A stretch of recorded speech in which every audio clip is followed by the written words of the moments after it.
Expedia and Visit Scotland invite you to come experience the beauty that awaits in Scotland. The sweep of wild coastlines, quiet lochs, and untamed landscapes. Fresh cuisine that feels rooted in the land. Come experience the kind of stillness that stays with you long after you leave. Plan your Scottish escape today at expedia.com/Visit Scotland. LinkedIn is pretty amazing at helping you grow your small business. We cannot stop your new clients from emailing you at 3 a.m. We can help you sell, market, and hire in one place. We cannot help you be in 3 places at once. And while we can't help you organize your calendar, LinkedIn can help you land more clients so you have a calendar to organize. Grow your small business on LinkedIn. Learn more at linkedin.com/smallbusiness.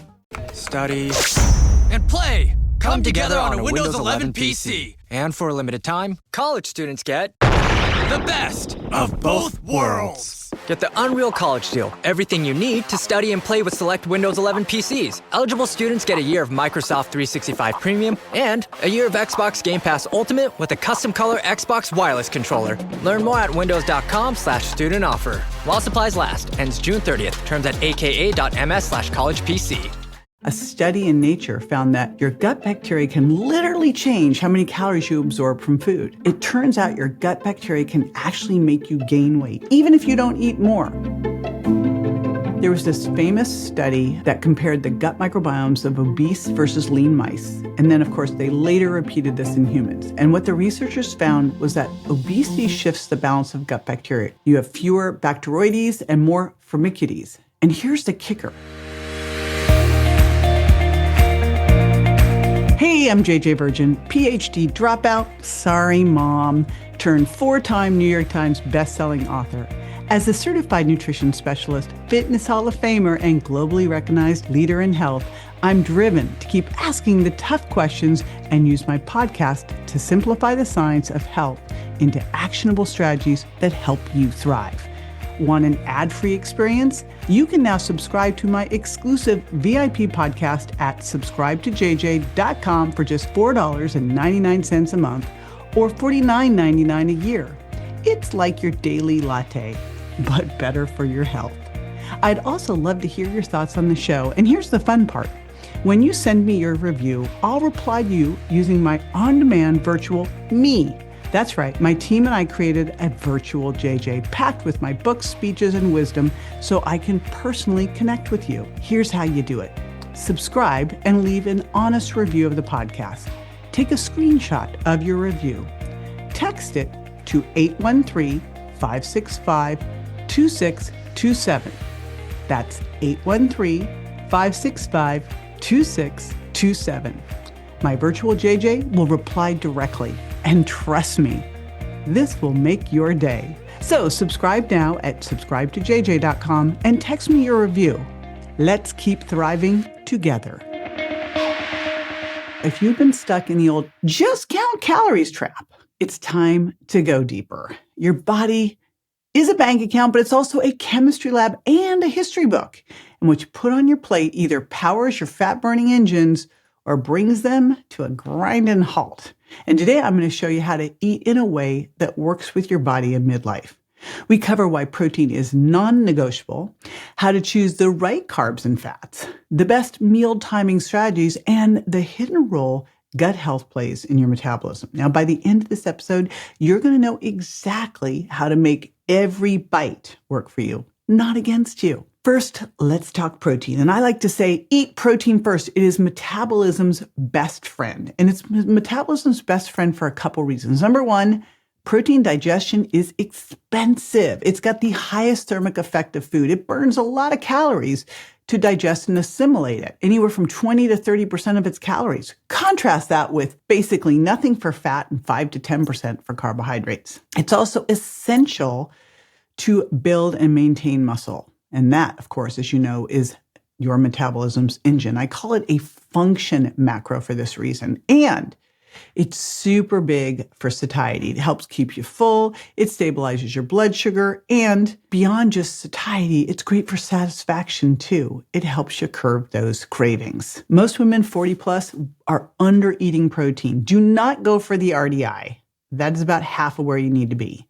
Aim for somewhere between 0.7 to 1 gram per pound of ideal body weight. Here's your minimums. Got to get at least 100 grams in a day. And generally, this is going to come out to somewhere between 30 and 50 grams per meal. So another really important thing with protein is that it's going to help you preserve lean mass as you're losing body fat. And that's super important because when you go on a diet, if you are not careful, you will lose that muscle, and that is just horrific. So here was a brand new meta-analysis that was published in Clinical Nutrition ESPEN, and it looked at 47 studies with over 3,000 adults who were overweight or obese and trying to lose weight. And the big question that this research looked at, this analysis looked at, is can protein protect your muscle during weight loss? And the answer is yes.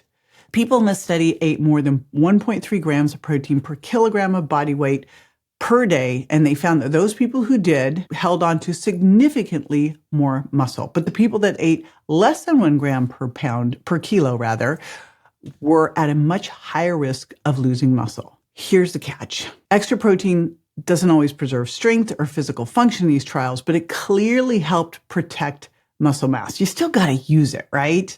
So if you're aiming to lose weight and you want to keep your metabolism humming, and of course you do, the science is really clear. Don't just cut calories.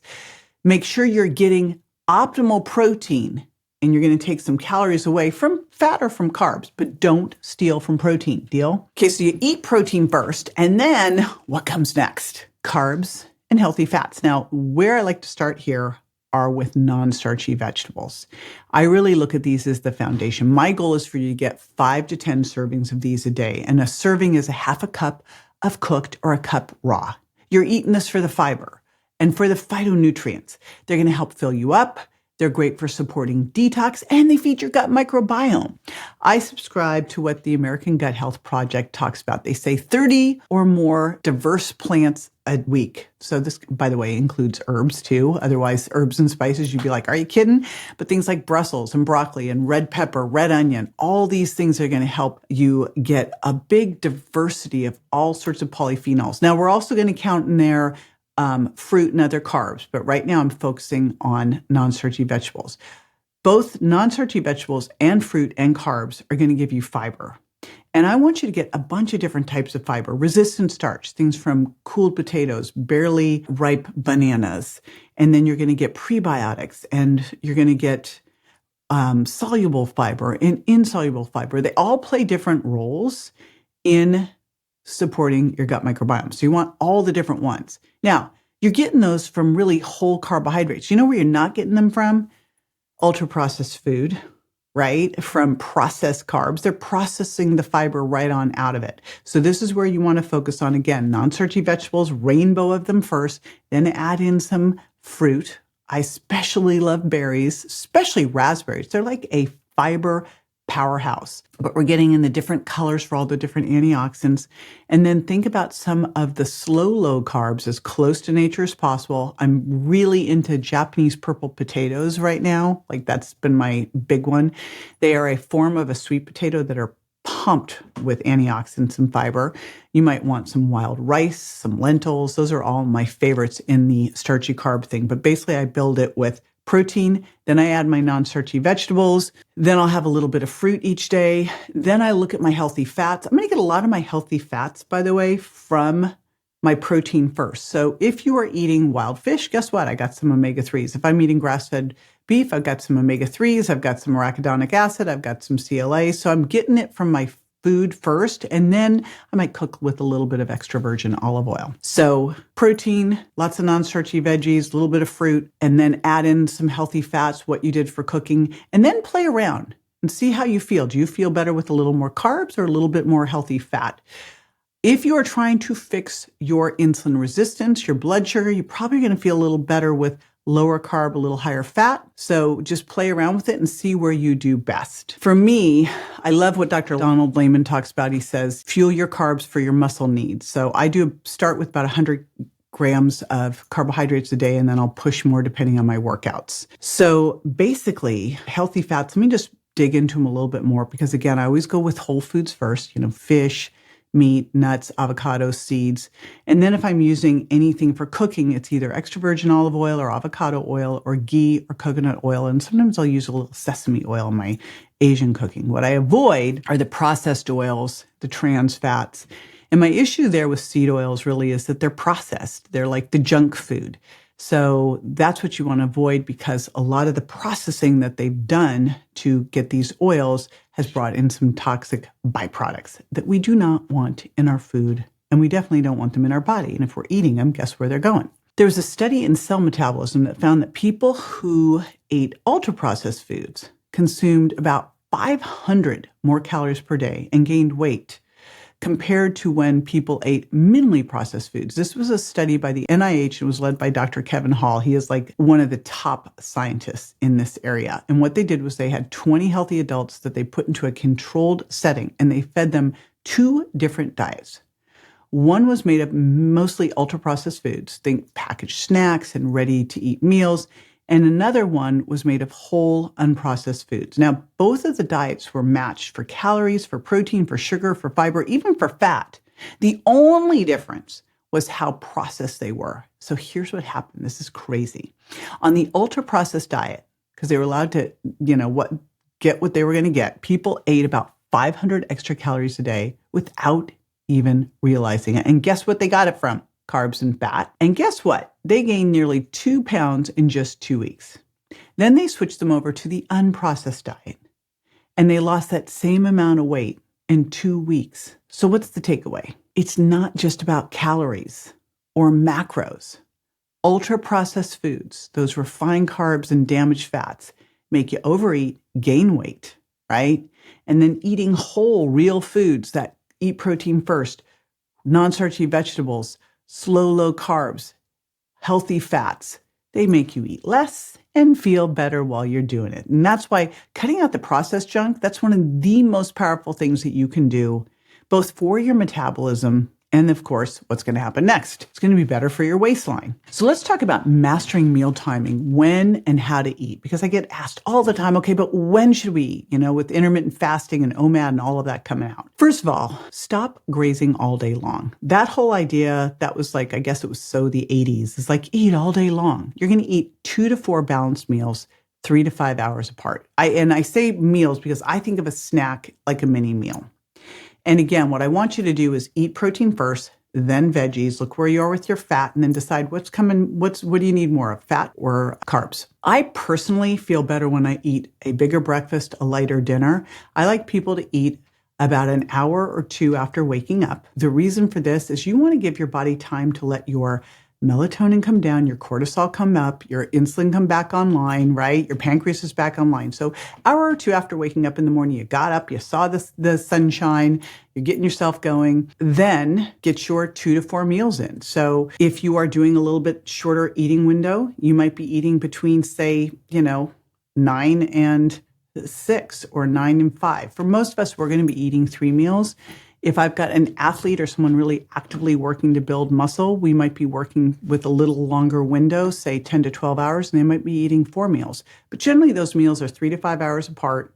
Again, they ate protein first, they added non-starchy vegetables, they used little healthy fats in the cooking, and then they decide more fat, more carbs, whatever works best for them. Biggest thing that I like to make sure of is that you kind of bumper your day with protein at breakfast, protein at dinner. I like to divide mine throughout the day because I like the protein, fiber, fat trifecta each meal for satiety.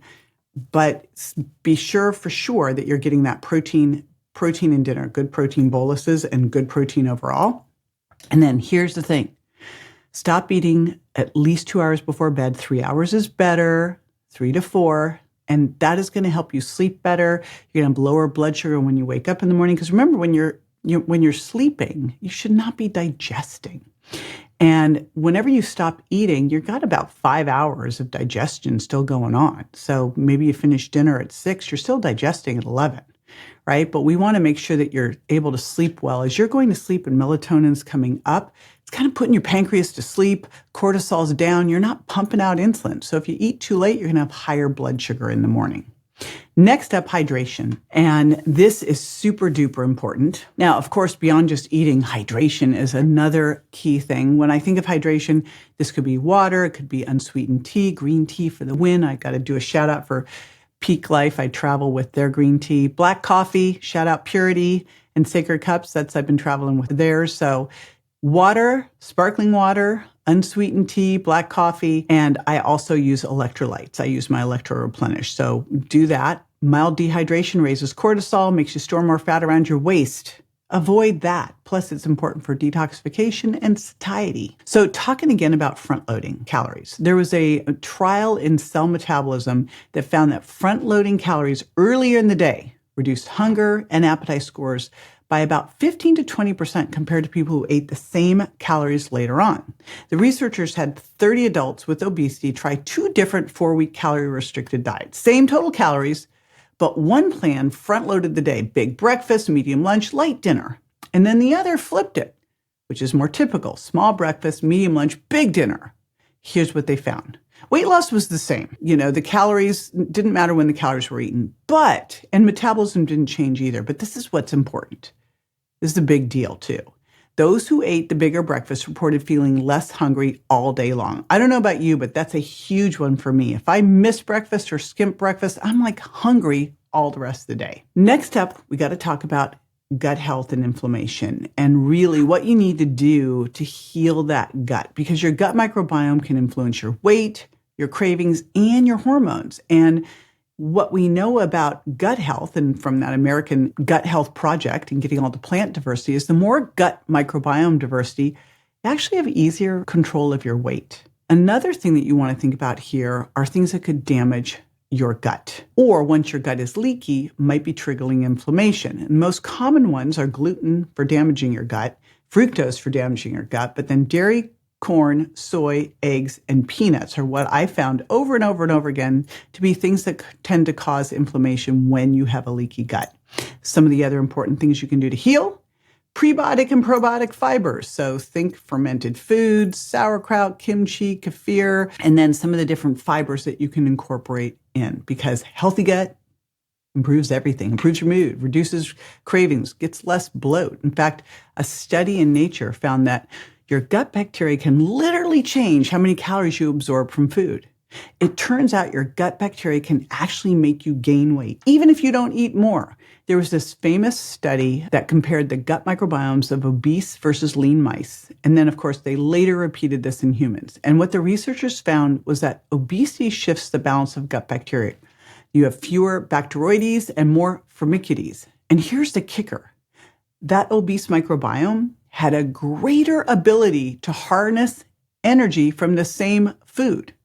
Even more shocking, when scientists transferred the obese microbiome into the germ-free mice, so now they gave it to the other mice, the mice gained more body fat than the ones who got the lean microbiome. And by the way, I saw this play out in real life. So I had a client who I still remember when I got her referred to me. Her name was Leslie Hamill. She was Suzanne Summers' stepdaughter. And literally the doctor who referred her to me said, "Oh, she just needs a cheerleader." And I'm thinking, well, I'm not really the right person for this. But okay. Met her, loved her. And what was interesting was that she had this massive gut stuff going on. And every doctor she went to just kept giving her more probiotics, which is not what she needed. She had small intestinal bacterial overgrowth. She had some food intolerances. So we fixed those, and boom, she lost weight. And what was crazy was we didn't really, besides changing the food intolerances, it wasn't like we changed the calories. She just had a gut that was making her extract more calories from the food she eat and store it as fat. Here's the takeaway. Obesity isn't just about calories in, calories out. Yes, calories count, but your gut microbiome can literally change how many calories you absorb and store. And this is why nurturing a healthy gut is one of the most powerful things you can do for your weight and your health. And think about this: more diverse gut microbes, better fuel efficiency, better immune system, and easier weight control. And if it's less diverse, you can potentially absorb more calories from the foods you eat and store them as fat. I mean, how unfair is that?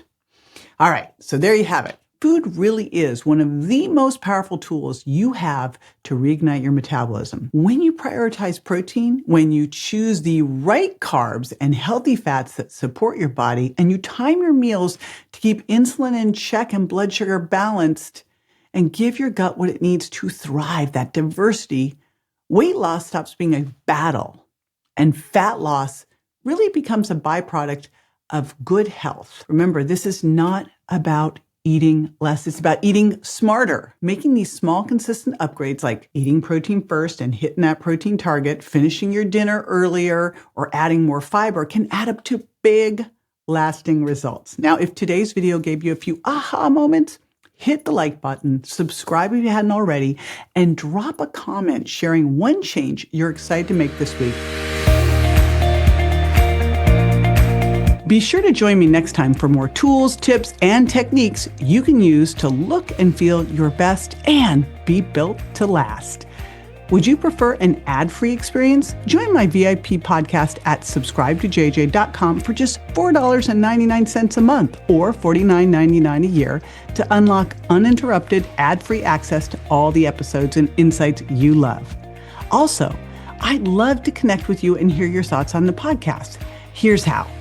First, subscribe to the podcast and leave an honest review. Second, take a screenshot of your review. And third, text it to 813-565-2627. That's 813-565-2627. When you do, I'll reply using my brand new Virtual JJ. It's my on-demand virtual self built from my books, talks, and years of experience so I can interact with you directly. You'll make my day, and I can't wait to hear from you. Thanks for tuning in, and I'll catch you on the next episode. Hey, JJ here, and just a reminder that the Well Beyond 40 podcast offers health, wellness, fitness, and nutritional information that's designed for educational and entertainment purposes only. You should not rely on this information as a substitute for, nor does it replace professional medical advice, diagnosis, or treatment. If you have any concerns or questions about your health, you should always consult with a physician or other healthcare professional. Make sure that you do not disregard, avoid, or delay obtaining medical or health-related advice from your healthcare professional because of something you may have heard on the show or read in our show notes. The use of any information provided on the show is solely at your own risk.